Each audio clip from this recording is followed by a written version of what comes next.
அஸ்ஸலாமு அலைக்கும் வரஹ்மத்துல்லாஹி வபரகாத்துஹு. உங்கள் அனைவர் மீதும் சாந்தியும் சமாதானமும் என்றென்றும் உண்டாவதாக என்ற பிரார்த்தனையோடு வசந்தம் டிவி வழங்கும் ரமலான் வசந்தம் விஷேட இஃப்தார் முஸ்லிம் நிகழ்ச்சியில் உங்கள் அனைவரையும் சந்திப்பதில் மகிழ்ச்சி அடைகிறேன். புகழ் அனைத்தும் அல்லாஹுக்கே, அல்ஹம்துலில்லாஹ்.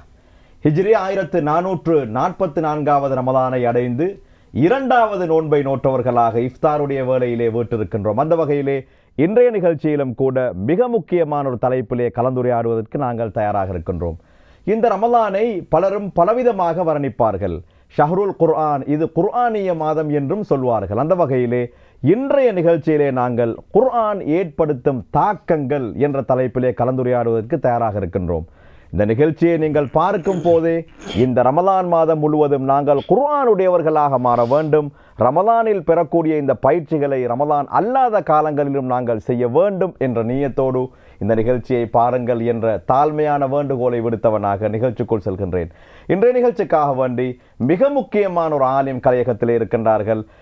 ஷேக் யூனுஸ் தபரீஸ் அவர்கள். நிகழ்ச்சிக்குள் அவர்களை சலாம் கூறி அன்போடு வரவேற்றுக் கொள்கிறேன். அஸ்ஸலாமு அலைக்கும் வரஹ்மத்துல்லாஹி வபரகாத்துஹு. வலைக்கும் சலாம் வரஹ்மத்துல்லாஹி வபரகாத்துஹு. ஒரு அற்புதமான தலைப்பு. குர்ஆனை பற்றி ரமலான் மாதம் முழுவதும் நிகழ்ச்சிகளை செய்யலாம். மாஷா அல்லாஹ். இருந்தாலும் நாங்கள் சுருக்கமாக பேசிக்கொள்ள வேண்டும். எனவே குர்ஆன் ஏன் அருளப்பட்டது என்ற இடத்தில் இருந்து ஆரம்பிப்போம். ஆம், அல்ஹம்துலில்லாஹ். இன்னல் ஹம்தலில்லாஹ் நஹ்மதுஹு வ நஸ்தஈனுஹு வ நஸ்தக்ஃபிருஹு நஊது பில்லாஹ் மின் ஷுரூரி அன்ஃபுஸினா வ மின் ஸய்யிஆத்தி அஅமாலினா மை யஹ்திஹில்லாஹு ஃபலா முதில்ல லஹு வ மை யுضلل ஃபலா ஹாதிய லஹு வ அஷ்ஹது அல்லா இலாஹ இல்லல்லாஹ் வஹ்தஹு லா ஷரீக லஹு வ அஷ்ஹது அன்ன முஹம்மதன் அப்துஹு வ ரசூலுஹு அம்மா பஅத். எல்லா புகழும் அல்லாஹ் ஒருவனுக்கே. கண்ணியத்துக்குரிய எல்லாம் வல்ல அல்லாஹ் நல்லடியார்களே, பெரியவர்களே, சகோதரர்களே, தாய்மார்களே, சகோதரிகளே, அன்புக்குரியவர்களே, அல்ஹம்துலில்லாஹ். நன்மைகள் பூத்து குலுங்கும் மாதம் ரமலான் மாதத்தை அல்லாஹ் நமக்கு அடைய செய்திருக்கின்றான். எல்லா புகழும் அல்லாஹ் ஒருவனுக்கே, அல்ஹம்துலில்லாஹ். கண்ணியத்துக்குரியவர்களே, ஷேக் அப்துர் ரஹ்மான் மௌலை அவர்கள் சொன்னதை போன்று இந்த ரமலானை பொறுத்தவரை முழுக்க இரவு நேரமாக இருக்கலாம், பகல் நேரமாக இருக்கலாம், முழுக்க குர்ஆனோடு பயணிக்கக்கூடிய ஒரு சிந்தனையைத்தான் இன்றைய நிகழ்ச்சியின் ஊடாக உங்களுடைய சிந்தனைக்காக நாங்கள் முன்வைக்க இருக்கின்றோம். அன்புக்குரியவர்களே, முதலாவது இந்த குர்ஆன் ஏன் அருளப்பட்டது என்ற கேள்வி, அந்த கேள்விக்கான பதில் அல்லாஹ் தஆலா குர்ஆனில் 2வது அத்தியாயம் 185வது வசனத்தில் நேரடியாக எங்களுக்கு சொல்லி காட்டுகின்றான். என்ன சொல்லி காட்டுகின்றான்? ஷஹரு ரமலான் அல்லதி உன்சில ஃபீஹில் குர்ஆன். ரமலான் மாதத்தில் நிச்சயமாக இந்த குர்ஆனை நாம் அருளினோம், இறக்கினோம் என்று சொல்லிட்டு, ஏன் இந்த குர்ஆனை நாம் அருளினோம் என்ற தகவலை அடுத்த சொல்லிலே சொல்லி காட்டுகின்றான். ஹுதல் லின்னாஸ், மனிதர்களுக்கு நேர்வழி காட்டுவதற்காக வேண்டி. ஆகவே இந்த குர்ஆனை பொறுத்தவரை மனிதர்களுக்கு நேர்வழி காட்டி அதற்காக வேண்டித்தான் அல்லாஹ் ரமலானை தெரிவு செய்து ரமலான் ஊடாக இந்த குர்ஆனை மக்கள் மன்றத்தில் முன்வைக்கக்கூடிய காட்சியை நாங்கள் அந்த வசனத்தில் நாங்கள் பார்க்கலாம். இப்போ முதலாவது, ரமலானில் நாம் இந்த குர்ஆனை அருளினோம். 2வது அல்லாஹ் என்ன சொல்கின்றான்? அந்த குர்ஆனுக்குள் நேர்வழி இருக்கின்றது. 3வது என்ன சொல்கிறான்? அதே வசனத்தில் வபையினாத்தும் மினல் ஹுதா, எது சரியான வழி, எது பிழையான வழி என்பதை, அந்த நேரான வழியை தெளிவுபடுத்துவதற்காக வேண்டி நாம் இந்த குர்ஆனை அருளினோம் என்று சொல்லி காட்டுகின்றான். அதாவது இன்றைக்கு நாங்கள் பார்க்கலாம், நேர்வழி இருக்குது, அந்த நேர்வழியையும் கூட விவரிக்கக்கூடிய, அதாவது தெளிவுபடுத்தி இப்படித்தான் நீங்களுடைய வாழ்க்கையை அமைத்து கொள்ள வேண்டும் என்பதற்காக வேண்டி அப்போ இந்த குர்ஆனுக்குள்ள நேர்வழி, அந்த நேர்வழியுடைய தெளிவையும் உள்ளடக்கி அல்லாஹ் சொல்கின்றான். அந்த வசனத்தால் எப்படி முடிக்கிறான்டா? வல் ஃபுர்கான், எது சத்தியம், எது அசத்தியம், எது சரியான கொள்கை, எது பிழையான கொள்கை, நீங்கள் எந்த இடத்துல இருக்கிறீங்க என்பதை, உங்களுடைய வாழ்க்கை, உங்களுடைய செயல்பாடுகளை இந்த குர்ஆனோடு கொஞ்சம் உரசி பாருங்கள். இந்த குர்ஆன் சொல்லக்கூடிய போதனையோடு நீங்கள் உரசி என்ன செய்யுங்க, நீங்கள் உங்களுடைய வாழ்க்கையை எடுத்து செல்லுங்கள் என்பதற்காக வேண்டி ஒரே வசனத்தில் ரமலானில் அருளினோம், அதுக்குள் நேர்வழி இருக்கின்றது, அந்த நேருடைய எது தெளிவுகள், அதே போன்று எது சத்தியம், எது அசத்தியம், அனைத்தையும் ஒரே வசனத்தில் அல்லாஹ் தஆலா சொல்லித்தரக்கூடிய காட்சியை நாங்கள் பார்க்கின்றோம். பொதுவாக நீங்கள் விளங்கிக் கொள்ளுங்கள், இந்த குர்ஆனுக்கென்று ஒரு சக்தி இருக்கின்றது, ஒரு ஈர்ப்பு சக்தி இருக்கின்றது. தன்னை அப்படியே இழுக்கக்கூடிய, யார் இந்த குர்ஆன் பக்கம் நெருங்கி வருகின்றார்களோ, யார் குர்ஆனை படிக்க ஆரம்பிக்கின்றார்களோ, யார் குர்ஆனை ஓத ஆரம்பிக்கின்றார்களோ, யார் குர்ஆனை விளங்க ஆரம்பிக்கின்றார்களோ அவர்களை அப்படியே அணைத்து கொள்ளும் அந்த சக்தியை அல்லாஹ் இந்த குர்ஆனுக்குள் வச்சிருக்கிறான். அதனால தான் நாங்கள் நிறைய பார்க்கின்றோம். அன்றைய காலத்தில் இஸ்லாத்தை ஏற்று ஒன்றன் பின் ஒன்றாக சாறை சாரையாக வந்து கொண்டிருக்கக்கூடிய அந்த சஹாபாக்களுக்கு மத்தியில் குர்ஆனை படிக்க படிக்க படிக்க உலகத்திலே உச்சக்கட்டமான மாபெரும் அறிஞர்களாக உருவாக்கக்கூடிய சக்தி இந்த குர்ஆனுக்குள் இருக்கின்றது. அதனால தான் அல்லாஹ் தஆலா சொல்கின்றான், இந்த குர்ஆனை படிங்க, இந்த குர்ஆனை வாசிங்க. முதலாவது கவனிங்க, உம்மி நபி அவர்களுக்கு எழுத தெரியாது, வாசிக்க தெரியாது. ஆனால் அறிவினுடைய பொக்கிஷம் யாருக்கு அருளப்பட்டுச்சு? அல்லாஹ்வுடைய தூதருக்கு. இக்ரா, ஓதுங்கன்றான். முதல் வசனமே படியுங்கள். ஜிப்ரீல் அலைஹிஸ்ஸலாத்து வஸலாம் வராங்க. அந்த குகையில் வந்து இக்ரா ஓது என்று சொல்லக்கூடிய நேரத்தில் மா அன காரின்றாங்க, எனக்கு ஓத தெரியாதுன்றாங்க. இப்படி 3 முறை நடக்கின்றது. இறுதியாக கட்டி அணைச்சி ஜிப்ரீல் அலைஹிஸ்ஸலாத்து வஸலாம் அவர்கள் ஓத அல்லாஹ்வுடைய தூதர் ஓதுகின்றார்கள். அன்புக்குரியவர்கள், இங்கே என்ன விஷயம் தெரியுமா? ஒரு எழுத்து தெரியாது, வாசிக்க தெரியாது, எழுத தெரியாது. ஆனால் அறிவினுடைய பொக்கிஷத்தால் என்ன செய்கிறான்? யாருக்கு கொடுத்து அதன் ஊடாக உலக மக்களுக்கு ஒரு எழுச்சியையும் மறுமலர்ச்சியையும் வெளிச்சத்தையும் கொடுக்கக்கூடிய காட்சியை நாங்கள் பார்க்கிறோம் என்று சொன்னால், இன்ஷா அல்லாஹ் இந்த நிகழ்ச்சி முடியும் பொழுது குர்ஆனுடைய அதிகமான தகவல்களை உங்களுடைய சிந்தனைக்கு நாங்கள் முன்வைக்க இருக்கின்றோம். முதலாவது, இந்த குர்ஆனோடு நீங்கள் நம்ம என்ன செய்யணும்? 2 கலக்கணும். குர்ஆனை ஒரு பக்கம் வாசிக்கணும், குர்ஆன் இன்னொரு பக்கம் விளங்கணும், குர்ஆனை இன்னொரு பக்கம் ஓதணும். எல்லா வழிகளிலும் நாம் குர்ஆனை சரியாக அணுகுவோம் என்று சொன்னால் இந்த குர்ஆன் உச்சக்கட்டமான இறையச்சம், உச்சக்கட்டமான சிறந்த ஒரு அடியாராக உருவாக்கக்கூடிய, சிறந்த ஒரு அறிஞராக உருவாக்கக்கூடிய நிலையை இந்த குர்ஆன் எங்களுக்கு கட்டாயமாக தரும். நிச்சயமாக. இப்படி புனித அல் குர்ஆனுடைய குர்ஆன் அருளப்பட்டதன் அந்த நோக்கங்களை ஷேக் அவர்கள் தெளிவுபடுத்தி இருக்கின்றார்கள். பொதுவாக எங்களுடைய எல்லா வீடுகளிலும் ஒன்றை விட அதிகமான குர்ஆன்கள் இருக்கும் என்றால் நான் சொல்வது உண்மைதான். அதிகமான வீடுகளிலே, கபடுகளிலே, அதே போன்று புக் ரேக்குகளிலே இந்த குர்ஆனை நாங்கள் பரக்கத்திற்காக வைத்திருக்கின்றோம். ரமதானுடைய காலங்களை வரும்போது நாங்கள் அவற்றை தூசு தட்டுகின்றோம். ஏனைய காலங்களில் அந்த குர்ஆன் அப்படியே இருக்கும். ஒரு புதிய வீட்டுக்கு நாங்கள் குடிபுகுவதாக இருந்தால் முதலாவதாக குர்ஆனை எடுத்து செல்ல வேண்டும் என்று எங்களுடைய முன்னோர்கள் சொல்வார்கள். இப்படி சில சடங்கு சம்பிரதாயங்களுக்காக வேண்டி மாத்திரம்தான் நாங்கள் குர்ஆனை மட்டுப்படுத்தி வைத்திருக்கின்றோம். ஆனால் குர்ஆன் அப்படியானதல்ல. ஒவ்வொரு வீடுகளிலும் தினமும் ஓதப்பட வேண்டும், குர்ஆன் வாசிக்கப்பட வேண்டும், குர்ஆன் பற்றிய விளக்கங்கள் தெரியப்படுத்த வேண்டும். மிக அண்மையிலே ஒரு நிகழ்ச்சியை பார்த்திருந்தேன். ஒரு பிரபலமான உளவல ஆலோசகர் அவர் ஒரு உரை நிகழ்த்தி கொண்டிருக்கின்றார்.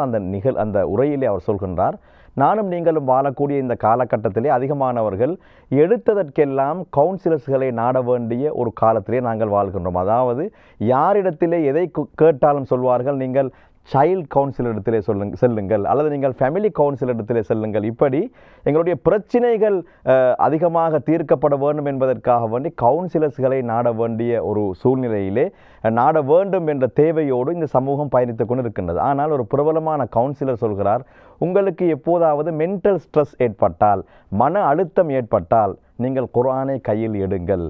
ஒரு தனிமையிலே உட்கார்ந்து அந்த குர்ஆனை நீங்கள் ஓதிக்கொண்டே செல்லுங்கள்.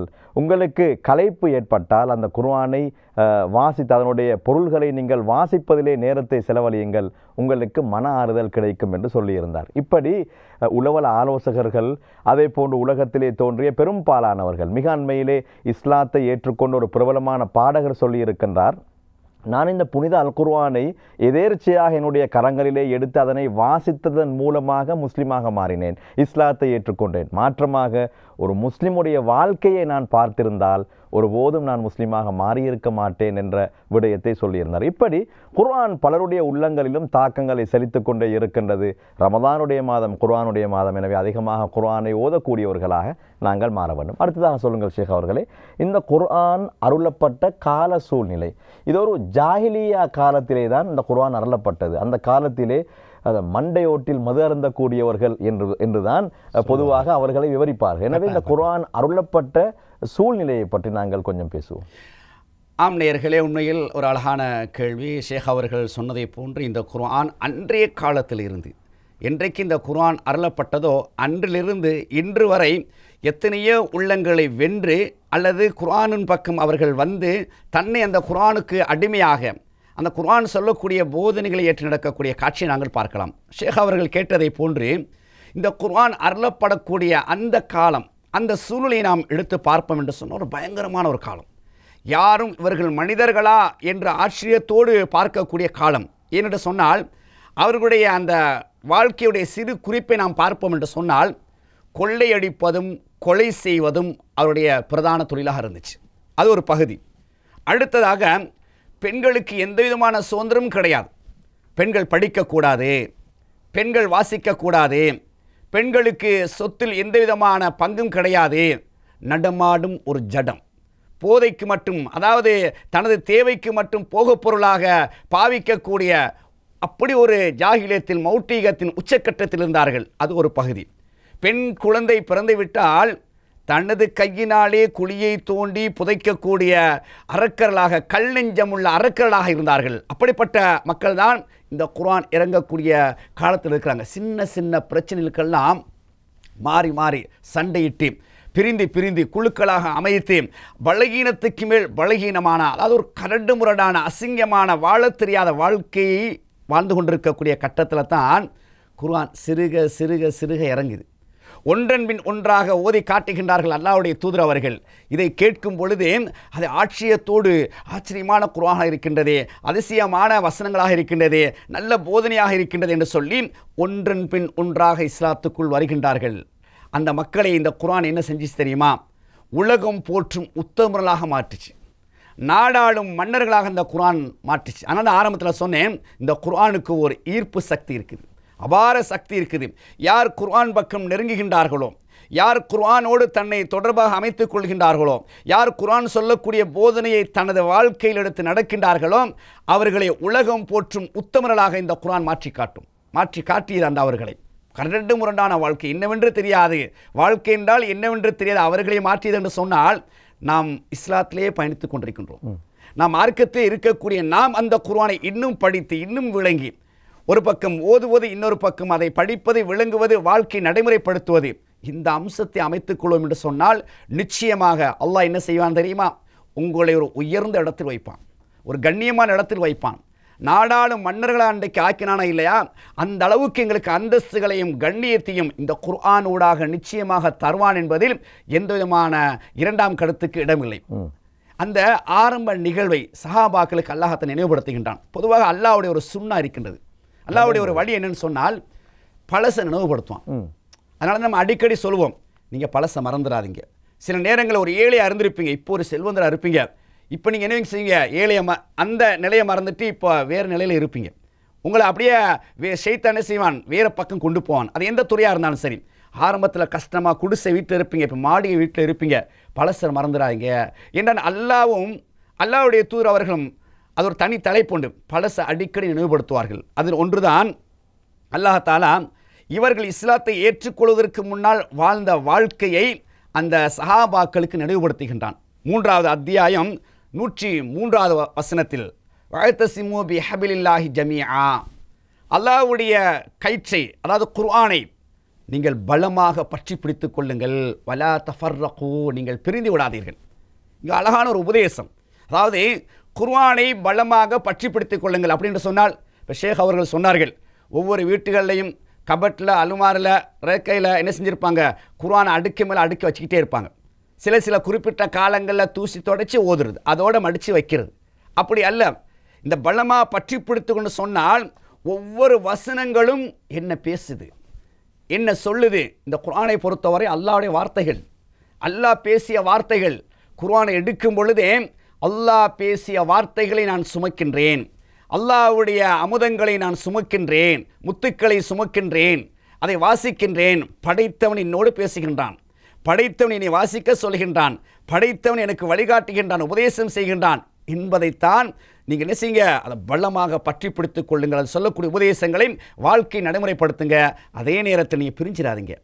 பிரிந்தீர்கள் என்று சொன்னால் பிரிஞ்சு சின்ன சின்ன காரணங்களுக்காக வேண்டி பிரிந்து நீங்கள் உடையவர்கள் என்று சொன்னால் பலகீனத்துக்கு மேல் பலகீனம். அல்லாஹ் இன்னொரு இடத்துல சொல்கிறான், நீங்கள் பிரிந்தால், பலகீனம் அடைந்தால் எதிரிகளை செய்வார்கள், ஆதிக்கம் செலுத்தி உங்களை இல்லாமல் ஆக்கி விடுவார்கள். எனவே என்ன பிரச்சனை வந்தாலும் குர்ஆனுக்குள்ளே போங்க, அந்த குர்ஆன் சொல்லக்கூடிய வழிகாட்டி ஹதீஸுக்குள்ளே போங்க, அந்த அழகான தீர்வு கிடைக்கும். உங்களை நீங்கள் சரி செய்து என்ன செய்யுங்க, பலமான அடியலாக வச்சுக்கொள்ளுங்கன்னு சொன்னால் உலகத்தை ஆள முடியும், மறுமையை வெல்ல முடியும் அல்லாஹ்வுடைய அருளின் மூலமாக. அன்புக்குரியவர்களே, இப்போ அந்த அடிப்படையில் முதலாவது அல்லாஹ் அதை சொல்றான். அதுக்கு அடுத்து என்ன சொல்லுகின்றான், வதுகுரு நிஅமத்தல்லாஹி அலைக்கும், உங்களுக்கு செய்த நிஅமத்துக்களை நினைத்து பாருங்கள். அல்லாஹ் வந்து சஹாபாக்களுக்கு சொல்றான், உங்களுக்கு செய்த நிஅமத்துக்களை நினைத்து பாருங்கள். அதனால தான் நாங்கள் அடிக்கடி சொல்றோம், அல்லாஹ் உங்களுக்கு எவ்வளோ நியமத் செஞ்சிருக்கிறான். அல்ல வேறு வேறு இடங்களை கேட்கிறானா இல்லையா? உங்களுக்கு 2 கண்களை தரவில்லையா? பேசக்கூடிய 2 உதடுகளை தரவில்லையா? நாவை தரவில்லையா? சிந்திக்கக்கூடிய இதயத்தை தரவில்லையா? உங்களை அழகான உருவத்தில் படைக்கவில்லையா? கலீலம்மா தஷ்குரோன், நீங்கள் கொஞ்சமாக நன்றி செலுத்துறீங்க, நான் உங்களுக்கு எவ்வளோ தந்திருக்கிறேன். உச்சந்தலையிலிருந்து அடி பாதம் வரை ஒரு மனிதன் எடை போட்டு பார்ப்பான்னு சொன்னால் மதிக்க முடியாது. கோடிக்கணக்கான பெருமதிகளை அல்லாஹ் ஃப்ரீயாக தந்திருக்கிறான், இலவசமாக தந்திருக்கிறான். அல்லாஹ்வுக்கு நன்றி செலுத்துங்க. இப்போ ஒவ்வொன்றை நினைத்து நினைத்து நன்றி செலுத்த வேண்டும்.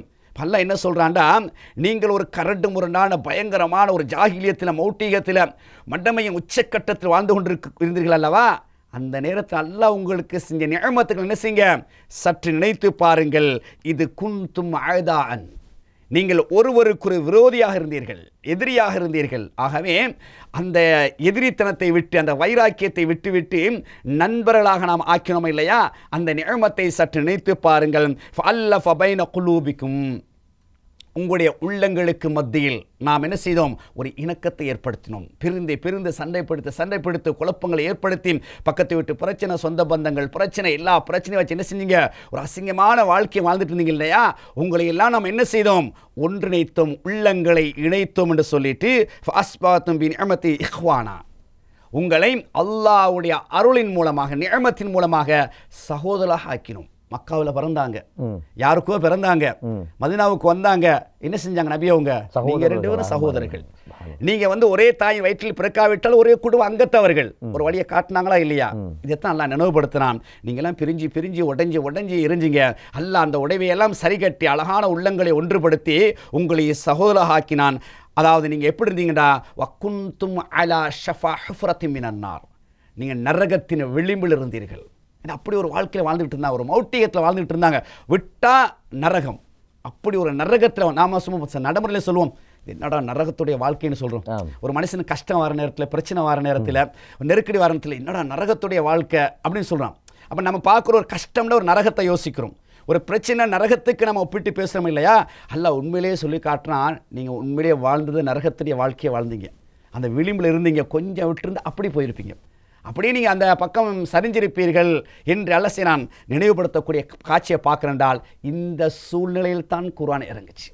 குர்ஆன் இறங்கி என்ன செஞ்சுட்டால், அவர்களை புடம் போட்டது, அவர்களை பக்குவப்படுத்தியது. அதாவது நல்ல பண்புகள், நல்ல பழக்கங்கள், நல்ல குணங்கள். இன்றைக்கி நாங்கள் யாரை பற்றி பேசுகிறோம், ஒரு கட்டத்தில் பேசுகிறோம் ஜாகிலியத்து மௌட்டிகம்னு. அவங்க இஸ்லாத்தை ஏற்றுக்கொண்டதுக்கு பிறகு அவர்கள் தான் எங்களுக்கு ஒரு முன்னோடி. அவர்களைத்தான் நாங்கள் என்ன செய்கிறோம், அடிக்கடி ஹதீஸ்களை பேசி சொல்கிறோமா இல்லையா?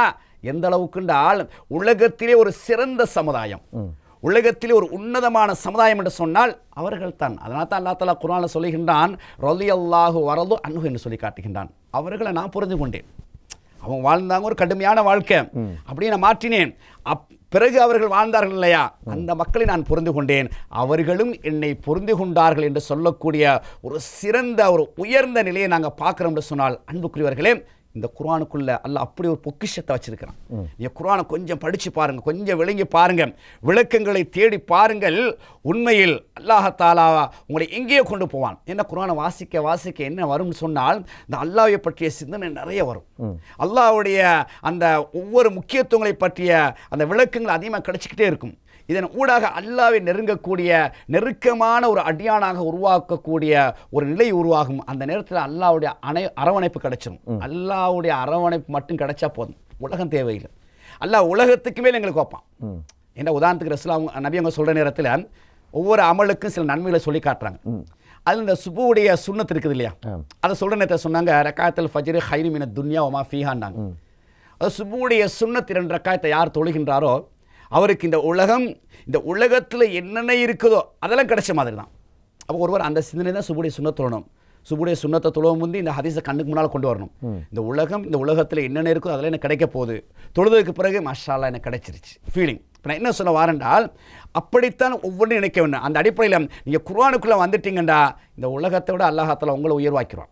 இந்த உலகமெல்லாம் உங்களுக்கு காலு கீழே வந்துடும். அந்த அளவுக்கு அல்லாஹ் என்ன செய்வான்டால் ஒரு உயர்ந்த நிலைமை கொண்டு போவான். உதாரணத்துக்கு நீங்கள் பாருங்கள், ஒரு எதிரி நாட்டு அரசன் கேட்குறான், என்னப்பா அவங்க சாப்பிட்றதுக்கே வசதி இல்லாமல் இருக்கிறாங்க, பார்த்தா பரதேசியாக இருக்கிறாங்க, ஆனால் யுத்தம்ட்டு வந்து ஆக்ரோஷமாக போராடுறாங்க, யுத்தத்தை வெல்றாங்க, எப்படி? அப்போ என்ன சொன்னாங்க?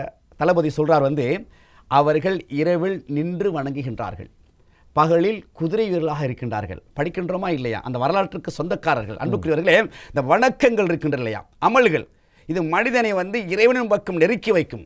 அந்த நெருக்கி வைக்கக்கூடிய நேரத்தில் இறைவனுடைய உதவிகள் நேரடியாக வரும். கண்டார்களா இல்லையா? பதில் காலத்தில் பார்த்தாங்களா இல்லையா? அதோ பாருங்கள், ஜிப்ரீல் குதிரையுடைய கடிவாளத்தை பிடித்து கொண்டு போர் தளவாடங்களோடு கம்பீரமாக நிற்கின்றார். நபி அவங்க அப்படியே சஹாபாக்களுக்கு காட்சிப்படுத்துகின்றார்கள். ஏனைய மலக்குமார்கள் 3வது வானத்திலிருந்து ஆயிரக்கணக்கான மலக்குமார்கள் சாராக இறங்கி அந்த களத்தையே என்ன செய்கிறார்கள்? கலக்கி கொண்டிருக்கின்றார்கள். அந்த செய்தியை நபி அவங்க அப்படியே சஹாபாக்கள் காட்சிப்படுத்துகின்றார்கள். அந்த உதவி இன்னைக்கும் வரும். எங்களுக்கு பார்க்க முடியாது. அன்றைக்கி நபியங்க இருந்தாங்க, எடுத்து காட்டினாங்க.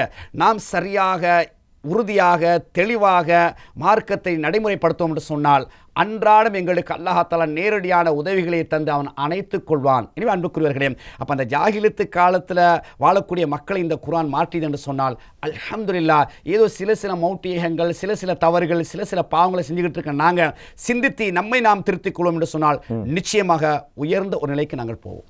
நிச்சயமாக. இப்படி சங்கமிகு அல் குர்ஆன் மனித சமுதாயத்திலே ஏற்படுத்திய தாக்கங்கள், அதாவது ஜாஹிலியா காலத்திலே அருளப்பட்டது அவர்களுக்கு மத்தியிலே எவ்வாறான தாக்கங்களை மேற்கொண்டது என்ற விடயத்தை மிக தெளிவான முறையிலே ஷேக் அவர்கள் கூறினார்கள். இன்றைய தினம் நாங்கள் குர்ஆன் ஏற்படுத்திய தாக்கங்கள் என்ற தலைப்பிலே கலந்துரையாடி கொண்டிருக்கின்றோம். அந்த வகையிலே விளம்பர இடைவேளைக்கு முன்னால் ஷேக் அவர்கள் இந்த குர்ஆன் அருளப்பட்ட கால சூழ்நிலையிலே அந்த ஜாஹிலியா காலத்து மக்கள் எப்படி இருந்தார்கள், குர்ஆன் எப்படியான தாக்கங்களை அவர்களுக்கு மத்தியிலே ஏற்படுத்தியது என்ற விடயங்களை தெளிவாக சொல்லியிருந்தார்கள்.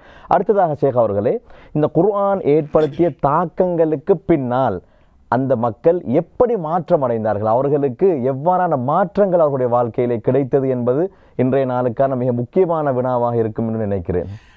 ஆம் நேயர்களே, அல்ஹம்துலில்லாஹ். உண்மையில் குர்ஆன் என்ற ஒரு தலைப்படுத்தாலே ஒவ்வொரு கேள்விகளும் அல்லது ஒவ்வொரு பதில்களும் அதை சொல்லும் பொழுது இனிமையாகவும் பொருத்தமானதாகவும் இருக்கும். அந்த அடிப்படையில் தான் அவர்கள் ஆரம்பத்தில் வாழ்ந்த வாழ்க்கை, அவர்கள் இஸ்லாத்துக்குள் வருகின்றார்கள், அவர்கள் இந்த குர்ஆன் ஒரு தாக்கம் செலுத்தி இப்பொழுது அவர்களுக்கு மாற்றம், அவருடைய வாழ்க்கை எப்படி இருந்தது என்பதைத்தான் ஒரு சுருக்கமாக ஓரிரு தகவல்களை உங்களுடைய சிந்தனைக்கு நாம் முன்வைக்க இருக்கின்றோம். அன்பு நேயர்களே, உண்மையில் நாம் அடிக்கடி வரலாறுகள் படிச்சுக்கிட்டே வரோம். இந்த இப்படியான தொலைக்காட்சி நிகழ்ச்சியின் ஊடாக, வானொலி மூலமாக, இன்றைக்கு சமூக சோசியல் மீடியாக்கள் மூலமாக நிறைய தகவல்களை படிச்சுக்கிட்டே வாரம்டால் உண்மையில் நாம் ஒரு உன்னதமான நிலைமைக்கு மாற வேண்டும் என்பதையும் அல்லாஹ் அதன் ஊடாக எங்களுக்கு தந்திருக்கின்றான். அது ஒரு பெரிய நிஅமத், அல்ஹம்துலில்லாஹ். அந்த அடிப்படையில் அந்த கரடுமுரடான வாழ்ந்து பிறகு இஸ்லாத்துக்குள் வருகின்றார்கள். அவர்கள் எப்படி மாற்றமடைந்தார்கள்? யாரெல்லாம் மமதையோடு வாழ்ந்தார்களோ, யாரெல்லாம் நான் என்ற ஆணவத்தோடு ஆட்டி படைத்தார்களோ, வேங்கையாக வெறியோடு இருந்தார்களோ, இஸ்லாத்தை ஏற்றுக்கொண்டு குர்ஆனுடைய தாக்கத்துக்கு பிறகு அப்படி அடக்கமாக மாறினார்கள். நல்ல பணிவு, நல்ல பண்பு, நல்ல விட்டு கொடுக்கிறது. ஒரு காலம் இருந்துச்சு விட்டு தர மாட்டேன், அடிப்பேன், வெட்டுவேன், கொத்துவேன் இருந்தாங்க. பிறகு என்ன செய்தார்கள்? என் கழுத்து போனாலும் பரவாயில்லை, நான் விட்டு தாரேன், உங்களுக்கு நான் உங்களோட இறக்கமாக இருக்கின்றேன், நான் பணிவாக இருக்கின்றேன். அப்போ பாருங்கள், அவருடைய உள்ளங்களில் நிறைய மாற்றங்களை பார்க்கலாம். ஒரு சம்பவங்களை பாருங்கள். அம்ர் இப்னு ஆஸ் ரலியல்லாஹு தஆலா அவர்கள் அவருடைய கடைசி வாழ்க்கை, மரண தருவாயில் இருக்கிறாங்க. அந்த கிட்டத்தட்ட அப்படி ஒரு நிலைமை. இப்போ எல்லாரும் பார்க்குறாங்க. இப்போ அப்படி தானே, யார் சரி சுகம் இல்லாட்டி நாங்கள் போய் பார்ப்போம் இல்லையா? அப்படியே அவர் வீட்டில் யார் சுகம் இல்லாமல் இருக்கிறார், ஆஸ்பத்திரியில் இருக்கிறார், வீட்டில் இருக்கிறார், போய் பார்த்துட்டு வருவோம். இப்போ அந்த அடிப்படையில் அம்ர் இப்னு ஆஸ் ரலியல்லாஹு தஆலா அவங்களை பார்க்கறதுக்காண்டி நிறைய சஹாபாக்கள் வாராங்க. வீட்டுக்கு வந்த உடனே இவர் தேமி அழுகிறார். இப்போ அழுத உடனே அப்படியே சுவரின் பக்கம் முகத்தை திருப்பி கொள்றார். இப்போ மகன் சொல்கிறாரு, தந்தையே ஏன் இப்படி தேமி அழுகிறீங்க? அல்லாஹ்வுடைய தூதர் அவர்கள் உங்களுக்கு நிறைய நற்செய்திகளை சொல்லவில்லையா? இன்னென்ன சுவற்செய்திகளை சொல்லவில்லையா? இப்படியெல்லாம் சொல்லவில்லையா? அப்போ தான் முகத்தை திருப்பி மகனை பார்த்து சொல்கிறார், மகனே, நான் இஸ்லாத்தை ஏற்றுக்கொண்டது நல்லதாகிவிட்டது என்று சொன்னால் நான் 3 கட்டங்களை தாண்டி வந்திருக்கின்றேன். முதலாவது கட்டம், நான் இஸ்லாத்தை ஏற்றுக்கொள்வதற்கு முன்னால் வாளை ஏந்தியவனாக வீதியிலே வேங்கையை விட வெறியோடு நான் அலைந்து கொண்டிருந்தேன். முகம்மதை நானே வெட்டுவேன், நானே அவருடைய தலையை வெட்டுவேன், கொய்துவேன், முகமதுடைய தலையை வெட்டி கொண்டு வருவேன் சொல்லி வீதியாக அலைந்து சந்தர்ப்பத்தை, தருணத்தை எதிர்பார்த்து கொண்டே இருந்தேன். நான் அந்த நேரத்தில் மௌத்தா போயிருந்தால் இப்போ நான் நரகவாதியாக இருப்பேன். முதலாவது அதை நினச்சி நான் அழுகிறேன் என்று ஒரு பகுதி. இரண்டாவது கட்டமாக சொல்கின்றார்கள், நான் இஸ்லாத்தை ஏற்றுக்கொண்டதற்கு பிறகு இஸ்லாத்துக்கான நிறைய தியாகங்கள் செய்தேன், இஸ்லாத்துக்கான நிறைய அர்ப்பணிப்புகள் செய்தேன், இஸ்லாத்துக்காக அல்லாவுக்காக வேண்டிய வாழ்ந்தேன், இஸ்லாத்துக்காக என்னை அர்ப்பணம் செய்தேன். அந்த நேரத்தில் மௌத்தா போயிருந்தால் நான் சொர்க்கவாதியாக போயிருப்பேன். அதை நினைத்து நான் அழுகின்றேன். மூன்றாவதாக எனக்கு நிறைய பொறுப்புகள் தரப்பட்டுச்சு. அந்த பொறுப்புகள் விஷயத்தில் ஏதாவது குறைகள் நடந்திருக்கும்னு நான் பயப்படுகின்றேன். அந்த பொறுப்புகள் தந்த நேரத்தில் ஏதாவது எனக்கு பிரச்சனைகள் நடந்திருக்குமோ, அதில் மறுமையில் அல்லாஹ் என்னை பிடித்து விடுவானோ என்ற பயத்தில் நான் அழுகின்றேன் என்ற செய்தி முஸ்லிமில் 192வது ஹதீஸ் இலக்கத்தில் நாங்கள் பார்க்கலாம். இதுதான் சஹாபாக்கள். பாருங்கள், இஸ்லாத்துக்கு முன்னால் ஒரு கரடு முரடான வேங்கையை விட வெறியோடு வீதியிலே அலையக்கூடிய ஒரு காட்சி. இஸ்லாத்துக்குள் வருகின்றார்கள், குர்ஆனை படிக்கின்றார்கள், உள்ளத்தை அப்படியே மாற்றி அப்படி அடக்கமான ஒரு மனிதனாக, ஒரு உயர்ந்த ஒரு மனிதனாக, ஒரு பண்பாடு உள்ள ஒரு மனிதனாக, பக்குவமான ஒரு மனிதனாக மாற்றி என்ன செய்கின்றது, இஸ்லாத்துக்காக வேண்டி வாழக்கூடிய ஒரு அமைப்பு. அதை நினைச்சு பழைய சலாம் நினைச்சு அழுது என்ன செய்கின்றார்கள், இறைவன் பக்கம் நெருங்கக்கூடிய ஒரு காட்சியை நாங்கள் பார்க்க என்று சொன்னால் இதுதான் மாற்றம். ஒவ்வொரு நீங்கள் சஹாபாக்களுடைய சஹாபி பெண்மணிகளுடைய வரலாறுகளை படித்து பார்த்தீங்கன்னா அதிகமாக அழுது கொண்டு தான் இருப்பாங்க. அதனால தான் நாங்கள் பார்க்குறோம், அபூபக்கர் சித்திக் ரலியல்லாஹு தஆலா அவங்க என்ன செய்கிறாங்கன்னா, குர்ஆன் எடுத்து அழுவார்கள். ஒரு பக்கம் குர்ஆனுடைய சத்தம் வந்துக்கிட்டு இருக்கும், இன்னொரு பக்கம் கண்ணில் இருந்து தண்ணீர் சாரையாக அப்படியே வெளிவந்துக்கிட்டே இருக்கும். இரண்டையும் ஒரே நேரத்தில் ஒரே காட்சியை நாங்கள் பார்க்கலாம்.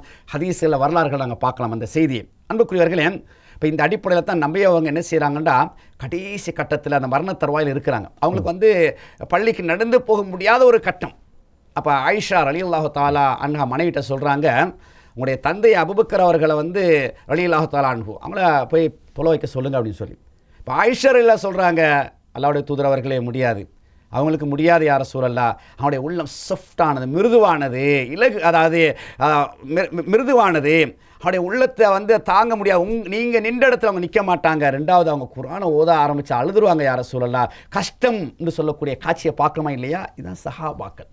குர்ஆன் எடுத்தால் அழுவார்கள். ஒன்று, அவர்கள் அழுவதற்கான அடிப்படை என்னன்னு சொன்னால், குர்ஆன் அரபு மொழியில் அருளப்பட்டது, ஒவ்வொரு சொல்லும் அவர்களுக்கு தெரியும்.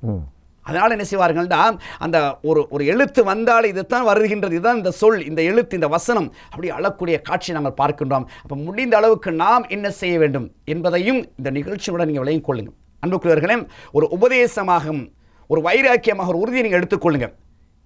கேட்கக்கூடிய ஒவ்வொருவர்களும் இன்றைக்கு 20 வயசு, 30 வயசு, 40 வயசு, 50 வயசு, 60 வயசு அப்படி இருக்கிறோமா இல்லையா? எத்தனை முறை நாங்கள் குர்ஆனை மொழிபெயர்ப்பை நாங்கள் படிச்சிருக்கிறோம். அல்லாஹ்வுடைய வார்த்தை, அல்லாஹ் பேசிய வார்த்தைகள்.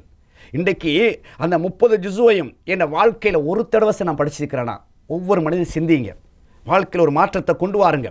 ஏன்னு சொன்னால், அப்போ இந்த குர்ஆனை மொழிபெயர்ப்பை பொறுத்தவரை நீங்கள் விளங்கிக் கொள்ளணும், இது எல்லா துறை சார்ந்தவர்கள் தான் இந்த குர்ஆனை மொழிபெயர்த்திருக்கிறாங்க. என்ன சும்மா சாதாரண ஒரு ஆள் குர்ஆனை மொழிபெயர்க்கலை. நம்ம எத்தனை துறை தேவை, இதுக்கு எத்தனை ஆற்றல்கள் தேவை, எத்தனை ஆளுமைகள் தேவையோ அந்த ஆளுமை மிக்க, திறமை மிக்க, துறை சார்ந்த எல்லா அனுபவம் உள்ளவர்கள் தான் குர்ஆனை மொழிபெயர்த்து எங்களுக்கு தந்திருக்கிறாங்க. அப்போ நீங்கள் யோசிங்க, என் வாழ்க்கையில் ஒரு தடவை சரி நான் குர்ஆனை படிச்சிருக்கிறேன்னா. இன்றைக்கு டாக்டருக்கு படிக்கிறாங்க, இன்ஜினியருக்கு படிக்கிறாங்க, ஒவ்வொரு துறை சார்ந்த எவ்வளோ புத்தகத்தை கட்டுக்கட்டுக்க வீட்டை பார்த்துட்டா அப்படியே ஒரு பெரிய சின்ன லைப்ரரியே இருக்கும். சரியா? எத்தனை புத்தகத்தை நீங்கள் கரைச்சி கொடுத்து வைக்கிறீங்க. இந்த குர்ஆன் 6666 வசனத்தை ஒரு தடவை நான் படிச்சிருக்கிறேமா? ஒரு டாக்டர் படிச்சிருக்கிறீங்களா? ஒரு இன்ஜினியர் படிச்சிருக்கிறீங்களா? ஒவ்வொரு துறை சார்ந்தவர்கள், சாதாரண சாமானிய மக்கள் 50 வயசு 60 வயசு ஆயிடுச்சே, நீங்கள் படிச்சிருக்கிறீங்களா? படிக்கலை. ஏண்டால் வழிகாட்டல் இல்லை. அதை பற்றி அக்கறை. ஏதோ நாங்கள் பயானுக்கு போகிறோம், ஜும்மாவுக்கு போகிறோம், விசேஷ பயான்களுக்கு போகிறோம் கேட்குறோம், வாரம். உள்ளத்தை மாற்றுங்க, உங்களுடைய நிலைமையை மாற்றுங்க, உங்களுடைய சூழலை மாற்றுங்க, உங்களுடைய வாழ்க்கையை வெற்றி பெறக்கூடிய ஒரு நிலை உருவாகும். எனவே இந்த நிகழ்ச்சியை நீங்கள் ஒரு அடிப்படையாக வச்சுக்கொண்டு இந்த ரமலானில் இருந்து இன்ஷா அல்லாஹ் ஒரு குறிப்பிட்ட காலம், ஒரு 5 வசனம் ஒரு நாளைக்கு ஒரு 10 வசனம் வாசிங்க. ஒரு கொப்பியா, ஒரு நோட்டை, ஒரு சிஆர் புக்கை நீங்கள் வச்சுக்கொள்ளுங்க. உதாரணத்துக்கு நீங்கள் சூரத்துல் இஹ்லாஸ் நீங்கள் படிக்கிறீங்க, வாசிச்சுட்டு அதில் ஒரு வரி சுருக்கம், இதுதான் இந்த சூரத்துல் இஹ்லாஸில் இருக்குது, உங்களுக்கு விளங்குற பாசையில். சூரத்துல் மஸத், சூரத்துல் அஹம், தப்பத்தியை தான் நீங்கள் வாசிக்கிறீங்க, ரைட்? இதில் இதுதான் விஷயம். அப்போ நீங்கள் என்ன செய்கிறீங்க, ஒரு 3 மாதம் 6 மாதத்துக்கு பிறகு நீங்களே பார்ப்பீங்க, மாஷா அல்லா, இவ்வளோ காலத்துக்கு பிறகு நான் குர்ஆன் ஒரு 10 ஜூஸ் நான் பாடமாக்கிறேன், அதாவது பொருள் நான் விளங்கிட்டேன், படிச்சுட்டேன். அப்போ நீங்கள் என்ன செய்யணும்னு சொன்னால், ஒரு தடவை வாசிட்டு விட்டுறக்கூடாது, மௌத்தா போகிற வரைக்கும் திரும்ப திரும்ப திரும்ப திரும்ப வாசிக்கிட்டே இருங்க. அல்லாஹ் உங்களுடைய உள்ளத்தை நடுங்க வைப்பான். அல்லாஹ் என்ன சொல்கிறான்? இதா துலியத் அலைஹிம் ஆயாத்துஹு ஜாதத்துஹும் ஈமானா. உங்களுடைய அல்லாஹ்வுடைய அத்தாட்சியில் எடுத்து காட்டப்படக்கூடிய நேரத்தில் நீங்கள் வாசிக்க வாசிக்க அல்லாஹ்வுடைய வசனத்தை ஓத ஓத ஓத என்ன செய்யும்டா, உள்ளத்தில் இறையச்சம் அப்படியே மேலோங்கிக்கிட்டே வரும்.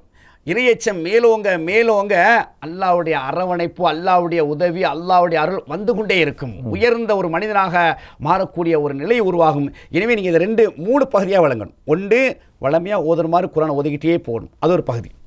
இரண்டாவது, ரமலானில் நீங்கள் என்ன செய்வீங்க, 30 ஜுஸை ஓதணும்.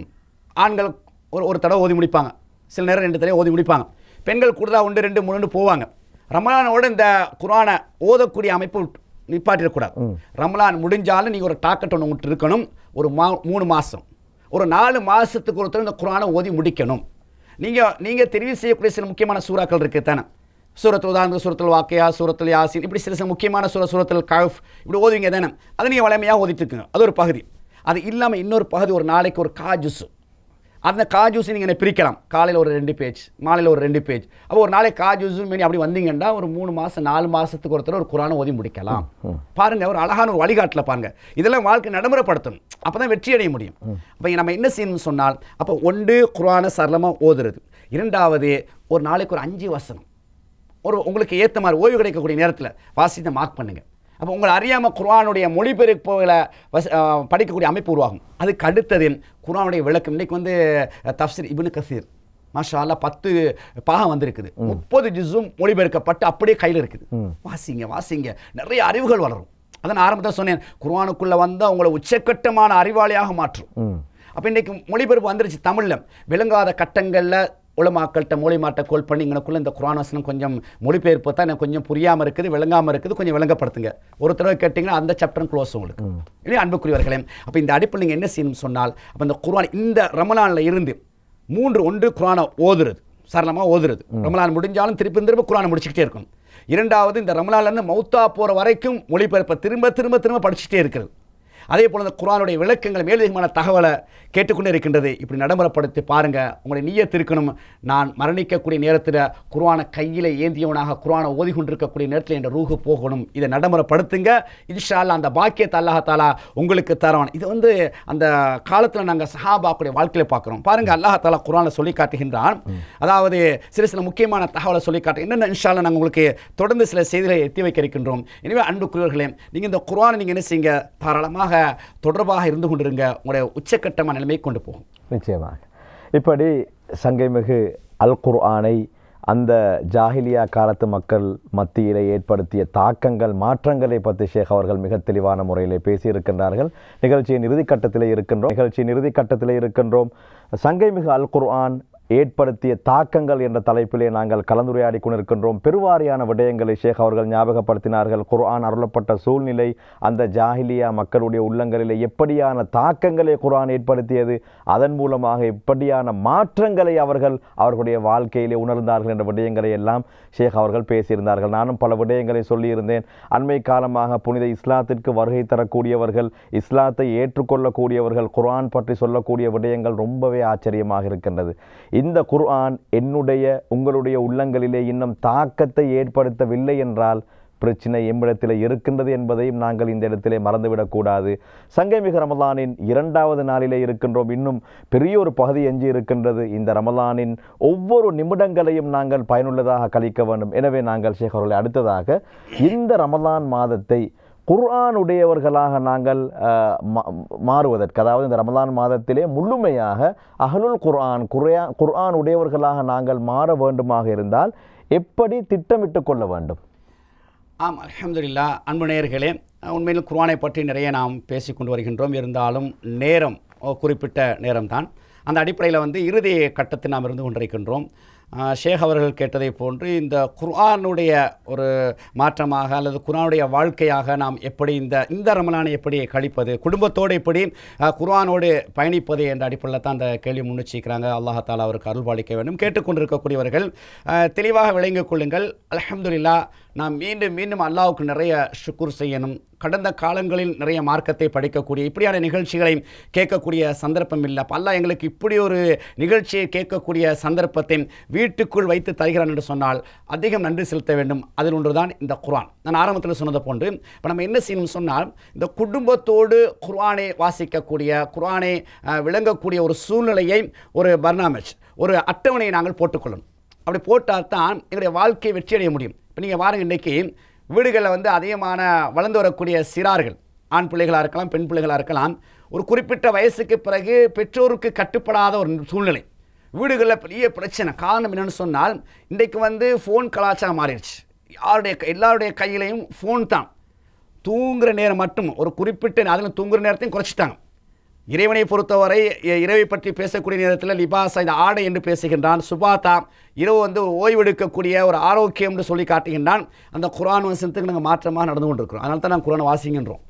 குர்ஆன் இரவை பற்றி என்ன சொல்லுகின்றது, குர்ஆன் ஒவ்வொரு செய்தி பற்றி என்ன சொல்லுது, அதை நீங்கள் வாசிங்கன்னா எங்களுடைய வாழ்க்கையில் மாற்றத்தை கொண்டு வரலாம். அந்த அடிப்படையில் அப்போ நம்ம பிள்ளைகளை ஒரு நெறிப்படுத்தணும், ஒரு ஒழுங்குபடுத்தணும்னு சொன்னால், இப்போ காலை நேரத்தில் குர்ஆனை ஓத வைக்கக்கூடிய ஒரு பழக்கத்தை நீங்கள் ஏற்படுத்துங்க. இப்போ ரமலானை பொறுத்தவரை கூடுதலாக சஹர் செஞ்சுட்டு நாங்கள் படுத்தோம்னு சொன்னால், சஹர் செஞ்சுட்டு சுபு தொழுதுட்டு படுத்தோம்னு சொன்னால் ஒரு 8 மணி 9 மணிக்கு எழும்பும். இப்போ என்ன செய்கிறது, எலும்பின உடனே வேறு இந்த ஃபோனெல்லாம் தொடாதீங்க. அப்படி ஒரு ரூல்ஸ் நீங்கள் கொண்டு வாங்க.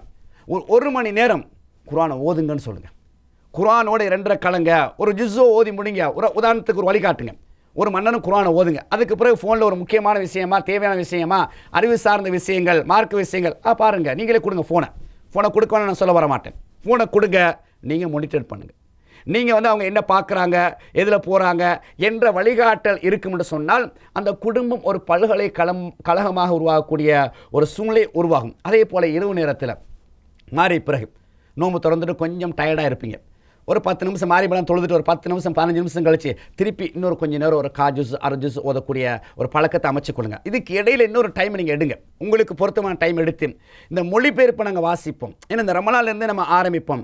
இப்படி நாங்கள் பார்க்குற நேரத்தில் என்ன நடக்கும் என்றால், மொழிபெயர்ப்பை வாசிக்கிற நேரத்தில் உதாரணத்துக்கு நீங்கள் பாருங்கள், சில ஓரிரு செய்தியை பொதுவாக குர்ஆனை பற்றி பேசுகிற நேரத்தில் அந்த சஹாபாக்களுடைய நிகழ்வை தொட்டு காட்டினா தான் உங்களுக்கு புரியும். ஒரு முறை என்ன செய்யப்படுதுன்னு சொன்னால், அபூ தல்ஹா ரலியல்லாஹு தஆலா அன்ஹு அவங்களுடைய வீட்டில் மது பரிமாறப்படுது. அது வரைக்கும் மது அந்த சாராயம் ஹராமாக்கப்படலை.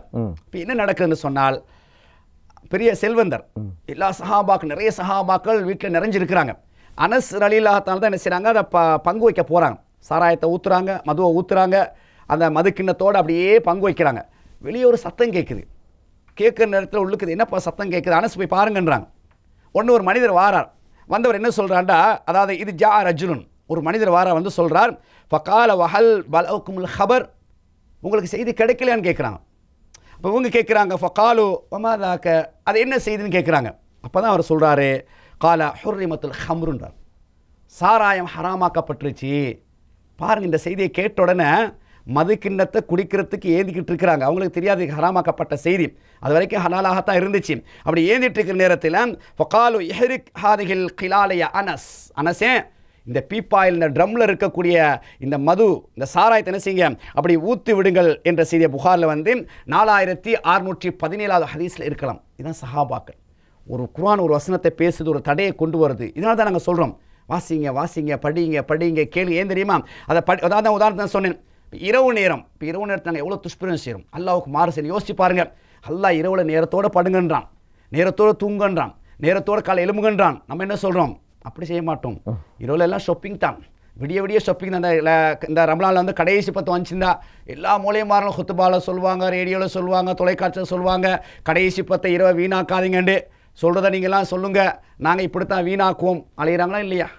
ரோடுகளில் வீதிகளில் கடைசி 10 தான் நாங்கள் உடுப்பு எடுப்போம், பெருநா உடுப்பு, 12 மணி 1 மணி. நீங்கள் அலையிற அண்டைக்கு லைலத்துல் கத்ர் இருந்துச்சுண்டா உங்களோட நிலைமை என்ன? இதுக்காக வேண்டி தான் நம்ம கஷ்டப்படணும். நம்மளோட கோல் என்ன, நம்மளோட டார்கெட் என்ன, நோக்கம் என்ன, சொர்க்கம். அந்த சொர்க்கத்தை அடையிறதுக்கான ஒரு வழி இந்த ரமலான். அதுலேயும் முக்கியமான கரு இந்த லைலத்துல் கத்ர் இரவு, குறிப்பாக இரவு நேரம். பகல் நேரத்தை போய் உடுப்புவாங்க. இப்போ நாங்கள் என்ன சொல்ல வாரண்டா, குர்ஆனை படித்தா விளங்கும். ஆஹா, இரவில் சுற்றக்கூடாது, இரவில் நேரத்தோடு படுக்கணும், அல்லாஹ் அதுக்கு தான் இரவு படைச்சிருக்கிறான். இன்றைக்கு உலகம் மாறிக்கிட்டு வருது, ஆனால் நம்ம மாறக்கூடாது, அல்லாஹ் சொல்கிற அடிப்படையில் நாங்கள் இருக்கணும். ஆகவே நீங்கள் என்ன செய்யுங்க என்றால், உங்களோட பிள்ளைகளுக்கு ஒழுங்கு முறைகளை ஏற்படுத்துங்க. வீடுகளை இந்தந்த நேரத்தில் குர்ஆன் ஓதணும். அதுக்கு முன்னால் நீங்கள் ஒரு முன்னுதாரணமாக இருங்க. உம்மா வாப்பா என்ன செய்யுங்கண்டா சுபுஹ் தொழுதுட்டு கொஞ்சம் குர்ஆன் எடுங்க. அப்போ பிள்ளைகள் அம்மா ஓதுறாங்க, வாப்பா ஓதுறாங்க, நானும் ஓதணும் என்ற அந்த பின்தொடரல் இருக்கும். மாறி பிறகு வீட்டில் குர்ஆன் எடுத்து ஓதுங்க. ஒரே ஃபோனில் இருக்காதீங்க. எப்போ பார்த்தாலும் ஃபோன். தூங்குற நேரம் தூங்கி எழும்பின உடனே ஃபோனை தான் பார்க்குறது. யார் மெசேஜ் அதெல்லாம் வைங்க. குறிப்பிட்ட நேரம். ஆண்களை பொறுத்தவரை நீங்கள் வீட்டுக்கு போகிறீங்களா, வீட்டுக்கு போனால் என்ன செய்யுங்க, ஃபோனை அப்படியே வச்சுட்டு என்ன செய்யுங்க, கொஞ்சம் மனைவியோட 5 நிமிஷம் 10 நிமிஷம் சந்தோஷமாக பேசுங்க, பிள்ளைகளோட பேசுங்க, அந்த மார்க்கத்தை பற்றி கொஞ்சம் பேசுங்க. பிறகு நீங்கள் ஃபோன் எடுங்க. இல்லைன்னு சொன்னால் எல்லா வீட்டிலும் இன்றைக்கி பிரச்சனை இந்த ஃபோன் தான். எனவே அன்புக்குரியவர்களே, இந்த அடிப்பில் இந்த குர்ஆன் உங்களுக்கு ஒரு மாற்றத்தை கொண்டு வர வேண்டும் என்று சொன்னால் நீங்கள் நடைமுறைப்படுத்த வேண்டும். அல்லாஹ் என்ன சொல்கிறான், நீங்கள் மாறாதவரை நான் உங்களை மாற்ற மாட்டேன். இப்போ நீங்கள் முடிவு செய்யுங்க, நான் மாறுறதா இல்லையா. சுருக்கமாக சில செய்திகள் நான் உங்களுக்கு சொல்லியிருக்கிறேன். இந்த குர்ஆன் அன்றைய காலத்திலிருந்து இன்றைய காலம் வர என்னென்ன தகவல்களை செய்யணும், என்னென்ன மாற்றங்களை கொண்டு வந்தது என்பதையெல்லாம் உங்களுக்கு மிக சுருக்கமாக அழகான முறையில் உங்களுக்கு விளங்கக்கூடிய பாஷையில் அழகாக நம்ம என்ன செஞ்சுக்கிறோம், வழிகாட்டியிருக்கின்றோம். இந்த ரமலானை ஒரு வைராக்கியத்தோடு நீங்கள் எடுங்க. இந்த ரமலானில் இருந்து இன்ஷா அல்லாஹ் நான் மரணிக்கின்ற வரை குர்ஆனோடே இருப்பேன், குர்ஆன் ஓதிக்கிட்டே இருப்பேன், குர்ஆன் பொருளை பார்த்துக்கிட்டே இருப்பேன், குர்ஆன் சொல்லக்கூடிய போதனைகளை உபதேசங்களை எனது வாழ்க்கையில் அப்படியே ஒரு திருப்பு முனையாக கொண்டு வந்து இறையச்சம் உள்ள அடியானாக மாறுவேன் என்பதை இந்த ரமலானை நீங்கள் என்ன செய்யுங்க, ஒரு வைராக்கியத்தோடு உறுதியாக எடுத்துக்கொள்ளுங்கள். எதையெல்லாம் மார்க்கமாக படித்தோமோ அதையெல்லாம் அல்லாஹ் தஆலா உள்ளத்தில் பதித்து வாழ்க்கை நடைமுறைப்படுத்துவதற்கும் கடைசி நேரத்தில் கடன் இல்லாத நிலையில் லா இலாஹ இல்லல்லாஹ் என்ற கலிமாவை சொன்ன அல்லாஹ் தஆலா நம் அனைவரையும் மரணிக்க செய்வானாக. அல்ஹம்துலில்லாஹ். நிச்சயமாக இப்படி முக்கியமான ஒரு விடயத்தை ஷேக் அவர்கள் இறுதியாக எம்மோடு பகிர்ந்து கொண்டார்கள். அதாவது ரமலானுடைய மாதத்திலே இந்த குர்ஆனை நாங்கள் எப்படி திட்டமிட்டு கொள்ள வேண்டும் என்று. எனவே அவர்கள் பல விடயங்களை ஞாபகப்படுத்தினார்கள். அதோடு சேர்த்து நானும் ஓரிரு விடயங்களை உங்களோடு பகிர்ந்து கொள்கின்றேன். குறிப்பாக பள்ளி வாயல்களுடைய நிர்வாகிகள் ரமலானுடைய மாதங்களில் ரமலானுடைய காலம் வந்துவிட்டால் பலவிதமான வணக்க வழிபாடுகளை பள்ளி வாயல்களை ஏற்பாடு செய்வார்கள். அவற்றோடு சேர்த்து மிக முக்கியமான ஒரு விடயத்தை உங்களால் முடிந்தால் ஏற்பாடு செய்து கொள்ளுங்கள். வயது வந்தவர்களுக்கான குர்ஆனை ஓதி கொடுக்கும் ஒரு முறை. அதாவது இன்று பலர் இருக்கின்றார்கள், அவருடைய வயதை கேட்டால் 40 வயதை கடந்திருப்பார்கள், 50 வயதை கடந்திருப்பார்கள், ஆனால் குர்ஆனை ஓத தெரியாதவர்களாக இருப்பார்கள். எனவே அவர்கள் வெட்கப்படுவார்கள். பொருத்தமான உஸ்தாத்மார்களை தெரிவு செய்து ரமலானுடைய இரவு காலங்களிலே அவர்களுக்கு ஒரு மணித்தேலம் குர்ஆனை கற்றுக் கொடுப்பதற்கான ஒரு ஏற்பாடை செய்து கொடுத்தால் அது மிக பொருத்தமாக இருக்கும். அதே போன்று குர்ஆனுக்காக போட்டிகளை வையுங்கள். சிறார்களுக்கு மத்தியிலே குர்ஆன்களை மனப்பாடம் செய்வதற்காக வேண்டி, அவர்களை ஆர்வம் ஊட்டுவதற்காக வேண்டி, உற்சாகப்படுத்துவதற்காக வேண்டி அதிகமான போட்டிகளை ஏற்பாடு செய்து அவர்களுக்கு பரிசில்களை அள்ளி வழங்குங்கள். அவர்கள் குர்ஆனுடையவர்களாக மாற வேண்டும் என்று நாங்கள் பார்க்கின்றோம். சர்வதேச மட்டத்திலே பலவிதமான குர்ஆன் போட்டிகள் நடைபெறுகின்றன சிறார்களுக்கு. எனவே அவ்வாறான நிலைகளை இலங்கையிலும் நாங்கள் உருவாக்க வேண்டும் என்ற தாழ்மையான வேண்டுகோளை விடுத்தவனாக இன்றைய நிகழ்ச்சியை நான் நிறைவு செய்து கொள்கின்றேன். சிரமம் பாராது இன்றைய தினம் எங்களுடைய கலையகத்திற்கு வந்து நல்ல பல கருத்துக்களை என்னோடு பகிர்ந்து கொண்ட ஷேக் யூனுஸ் தப்ரீஸ் அவர்களுக்கு எங்களுடைய கலையகம் சார்பாகவும் நேர்களை உங்கள் சார்பாகவும் நன்றிகளை தெரிவித்துக் கொள்கின்றேன். ஜஸாக்குமுல்லாஹ் ஹைரன். பாரக்கல்லாஹ். இந்த அளவில் இன்றைய ரமலான் வசந்தம் நிகழ்ச்சி நிறைவுக்கு வருகின்றது. தயாரிப்பாளர் அஃபான் உடையாருக்கு நன்றிகளை கூறிக்கொண்டு விடைபெற்றுக் கொள்கின்றேன். அஸ்ஸலாமு அலைக்கும் வரஹ்மத்துல்லாஹி வபரகாத்துஹு.